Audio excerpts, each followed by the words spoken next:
For sure. Let's say you're a Republican legislator who wants to write an abortion ban, but you want to make it seem to your voters that there is an exception for rape and incest, because you know that even in red states, even among Republican voters, people want sexual violence victims to be able to access abortion, right? So it's really important that people think that there's a rape and incest exception in there. And so you tell people there's a rape and incest exception in there, but when you write it, you use all the knowledge that you have about sexual violence victims to ensure that it's unusable. So to give you an example, what do we know about sexual violence victims, right? Like, what are some of like the irrefutable facts we know?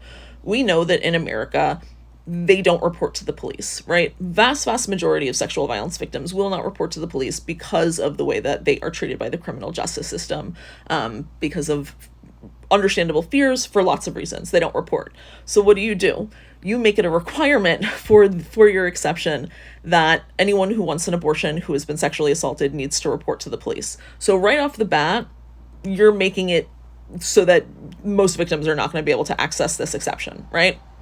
What else do you know about sexual violence victims? You know that they are treated unfairly by the criminal justice system, right? You know that they are largely not believed. We know in America that sexual violence victims aren't believed. And so what else do? You write into the law that someone who is seeking an abortion because they're a victim of sexual violence, if they are proven to have made a false allegation, they will go to prison for 3 years. Okay? So you scare the shit out of them by saying, sure, you can try to get an abortion, but if we think that you're lying, you're going to prison for 3 years for even asking.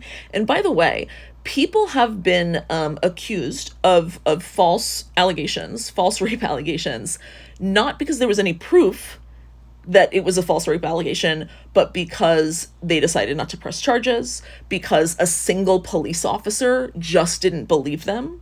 So are you willing to risk 3 years in prison to go get your abortion, right? The last thing you do isn't even related to the language and the exception itself. What you do is, in the broader law, you make it so scary and so dangerous for doctors to perform abortions. You make it so that they could lose their license, that they could go to jail for 20 years. You make it so scary and the language of the law so vague that no doctor in their right mind is going to perform an abortion even on a rape victim, even when it says that there's an exception for that, right? Because you don't want to risk it. And so every single thing that is written into those laws is written in a way to ensure that they will never be used.